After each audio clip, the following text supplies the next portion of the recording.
Hello everyone, आज की video के अंदर आपको सीखने को मिलेगा कि प्राइस रीडिंग किस तरीके से मार्केट के अंदर करना चाहिए। साथ में आज के मार्केट के अंदर क्या लर्निंग पॉइंट्स है मार्केट के अंदर। साथ में कल बैंक निफ्टी के एक्सपायरी है तो उसके अंदर किस तरीके से हमारा ट्रेडिंग प्लान होना चाहिए, उसके पीछे का लॉजिक क्या है। हर ट्रेड के पीछे आपका लॉजिक होना चाहिए। बिना लॉजिक अगर आप ट्रेड प्लान करते हो मार्केट में सिर्फ सेटअप देख करके तो आप कभी सक्सेसफुल नहीं हो सकते। आपको हमेशा एक स्ट्रॉन्ग लॉजिक फाइंड आउट करना चाहिए कि मार्केट का ट्रेंड कैसा है, मार्केट की डायरेक्शन कैसी है, मार्केट अप साइड जाएगा तो क्यों जाएगा, डाउन साइड जाएगा तो क्यों जाएगा, मार्केट का मेजर ट्रेंड कैसा है। जब मार्केट गैप डाउन ओपन हुआ आज के दिन तो इमीडिएटली मैंने आपको टेलीग्राम पर शेयर किया था कि मार्केट में सेलिंग आपको तभी करना है जब मार्केट सेलिंग साइड में सस्टेन करे। ओपन होते ही मार्केट ने ऊपर की तरफ आ गया तो मार्केट ने क्लियर कर दिया कि मार्केट सेलिंग साइड में जाने के लिए इंटरेस्टेड नहीं है। अगर आपने ऐसे दिन में rise on sale rise on sale rise on sale करके अपना स्टॉप लॉस किया है तो बहुत ज़्यादा बड़ी मिस्टेक है। आपको भी प्राइस बिहेवियर को और रीड करना आना चाहिए क्योंकि मार्केट का मेजर ट्रेंड अगर आप देखोगे तो लगातार ऊपर की तरफ शिफ्ट होता जा रहा है। प्रीवियस स्विंग्स को किसी को ब्रेक नहीं कर पा रहा है। कंटिन्यू प्रीवियस डे लोज हैं जो ऊपर की तरफ शिफ्ट हो रहे हैं, स्विंग्स कंटिन्यू ऊपर की तरफ शिफ्ट हो रहे हैं। ऐसे में क्या होता है कि हर सपोर्ट बहुत फास्ट रिएक्ट करता है मार्केट के अंदर। इवन उसके नीचे की तरफ भी ब्रेकडाउन कर देता है तो मार्केट ऊपर की तरफ कंटिन्यू आ जाता है, ब्रेकडाउन फेल हो जाते हैं। इवन मार्केट स्विंग्स के नीचे सपोर्ट के नीचे ओपन हो जाता है और मार्केट इमीडिएटली स्ट्रेंथ ले लेता है, सपोर्ट ले लेता है तो मार्केट कंटिन्यूशन में ट्रेंड कंटिन्यू कर जाता है। क्योंकि मार्केट का मेजर ट्रेंड अगर अप है तो बायर्स के आने के चांसेस बहुत ज़्यादा होते हैं। इसी तरीके से आपको प्राइस को रीड करना चाहिए। और अगर सेलर्स को इंट्राडे के अंदर आना है, मार्केट को नीचे की तरफ लेके जाना है तो पहला मूव, फर्स्ट मूव मार्केट के अंदर सेलर्स का होना चाहिए। सेलर्स को अग्रेसिव आना पड़ेगा। अगर मार्केट सेलर्स अग्रेसिव नहीं है तो बायर्स कंटिन्यू है, सस्टेन करेंगे मार्केट को और कंटिन्यूशन में धीरे धीरे ऊपर की तरफ मार्केट जाने लगेगा। अगर आप यहाँ पर देखिए तो मार्केट का ट्रेंड यहाँ पर कंटिन्यूशन में नेगेटिव चल रहा था, बट इस स्विंग्स के नीचे देखो ब्रेकडाउन किया, मार्केट ऊपर की तरफ आ गया, यहाँ पर क्लोजिंग वगैरह किया और मार्केट इंट्राडे के अंदर आकर के पॉजिटिव के अंदर क्लोज किया।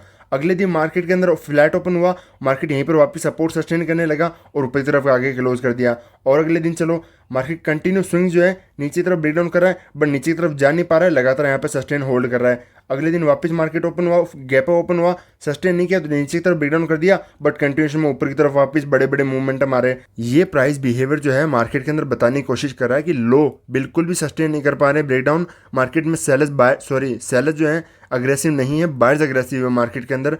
तो मार्केट में आपका मेजर थॉट 90% आपके सेटअप सिर्फ बाइंग साइड के यूज होने चाहिए। 10% सेटअप वो भी बहुत ज़्यादा कन्फर्मेशन, मल्टीपल कन्फर्मेशन के अंदर जब मार्केट जाए तब आपको सेलिंग का थॉट प्लान करना चाहिए कि मार्केट जब खुद क्लियर कर दे कि मार्केट अब कंटिन्यू ट्रेंड नेगेटिव के अंदर जाएगा और बायर्स के स्टॉप लॉस हिट होंगे। सेकंड पॉइंट आता है कि मार्केट जब भी प्रीवियस डे की हाई एंड लो की रेंज के अंदर आ जाता है, कोई भी रेंज के अंदर मार्केट आ जाता है तो वहाँ पर किसी भी सेटअप की या फिर मार्केट में कोई भी प्राइस बिहेवियर काम करने की पॉसिबिलिटी जो है बहुत कम हो जाती है, एक्यूरेसी कम हो जाती है उस चीज़ की। तो मेरा व्यू यहाँ पर क्लियर था कि मार्केट एक बार इस रेंज को या तो लो की तरफ नीचे की तरफ ब्रेक डाउन करें या फिर ऊपर की तरफ ब्रेक करें, तब यहाँ पर जो है बाइंग साइड का प्लान करूंगा। अदरवाइज उसके बीच में कोई भी ट्रेड प्लान नहीं होगी। तो मार्केट ने यहाँ पर कंटिन्यू इन लो को सस्टेन किया।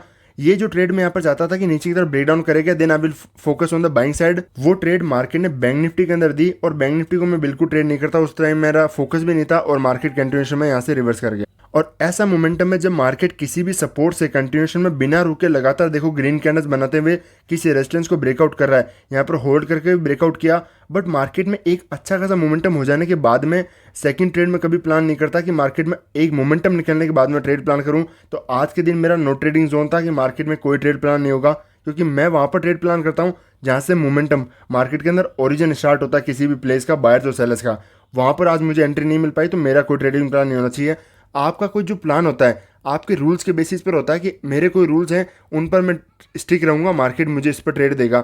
अगर आप हर दिन रूल चेंज करोगे तो आप कभी मार्केट के अंदर प्रॉफिटेबल नहीं हो पाओगे। तो आपको अपने रूल्स पर स्टिक रहना पड़ेगा। हो सकता है कभी ट्रेड प्लान ना हो, कभी ट्रेड मिले ना, बट कभी ऐसा दिन भी आएगा मार्केट के अंदर ऐसी ऐसी ट्रेड्स मिलेंगी आपको, मार्केट आपको सोचने तक का मौका नहीं देगा और इतने बड़े बड़े मोमेंटम आपके फेवर में चले जाएंगे। तो अब बात करते हैं कि कल किस तरीके से मार्केट के अंदर ट्रेडिंग प्लान होना चाहिए। मार्केट अगर गैप ओपन होता है तो ट्रेंड कंटिन्यूशन में अप है, लो बिल्कुल सस्टेन नहीं कर पा रहे, कंटिन्यूशन में मार्केट ऊपर की तरफ आ रहा है तो सेलिंग का थॉट बिल्कुल नहीं होना चाहिए कि मार्केट यहाँ से सेलिंग में आ जाएगा। और इवन अगर एक दिन मार्केट के अंदर सेलिंग आ भी जाती है तो ऐसा सेलिंग डे जो मार्केट सारे सपोर्ट ब्रेक डाउन करते करते नीचे की तरफ आ रहा है तो ऐसी सेलिंग को आपको छोड़ ही देना चाहिए। गलती से ऐसा नहीं सोचना चाहिए कि मार्केट निकल गया, क्योंकि ये डेज मार्केट के अंदर रेयर ही आते हैं। तो ऐसे दिन जाने चाहिए पर मार्केट में आपका 100% थॉट बाइंग साइड का होना चाहिए कि हमें बाइंग साइड का प्लान करना है मार्केट में। अगर मार्केट फ्लैट ओपन होता है तो हमारा व्यू मार्केट के अंदर वापस रेंज के अंदर आ जाएगा। तो हमें कम से कम मार्केट के अंदर ये देखना चाहिए कि प्राइस जो है किसी रेजिस्टेंस के पास में सस्टेन कर रहा है या फिर सपोर्ट के पास में सस्टेन कर रहा है,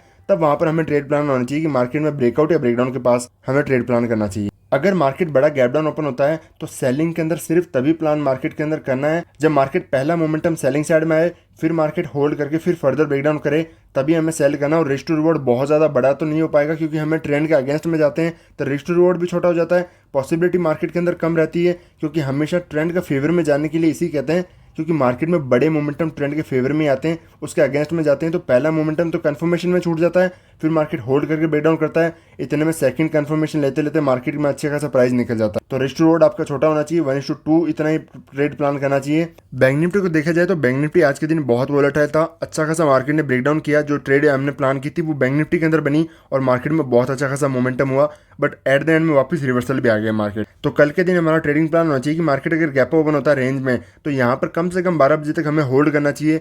ये चीज़ देखना चाहिए कि मार्केट रेजिस्टेंस के पास में पहला आ रहा है या फिर सपोर्ट के पास में पहला आ रहा है, वहां से हमें ट्रेडिंग प्लान करना चाहिए। मिड में कभी भी हमें एक्शन नहीं लेना चाहिए कि मार्केट में कहाँ पर हमारी पॉसिबिलिटी होती है। ट्रेड हमेशा वहां प्लान करो जहां पॉसिबिलिटी ज़्यादा है। अगर गैप डाउन ओपन होता है तो सेलिंग का भी तभी प्लान करेंगे जब मार्केट कंटिन्यूएशन में सस्टेन करता है और पहली कैंडल रेड बनाता है, तब हम सेलिंग के अंदर प्लान करेंगे। मार्केट नीचे की तरफ जा सकता है। गैप डाउन की कंडीशन में बाइंग की पॉसिबिलिटी बहुत कम रहेगी क्योंकि मार्केट आज के दिन भी गैप डाउन ओपन हुआ और कंटिन्यूएशन में फिर गया, वापस मार्केट गैप डाउन ओपन होकर के फिर जाएगा, तो ऐसे में पॉसिबिलिटी बहुत कम हो जाती है कि मार्केट सेम चार्ट को बार बार रिपीट करेगा। और अगर मार्केट गैप ओपन होता है तो नो डाउट कि हमें बाइंग साइड के अंदर प्लान करना चाहिए, सेलिंग का थॉट नहीं होना चाहिए मार्केट के अंदर।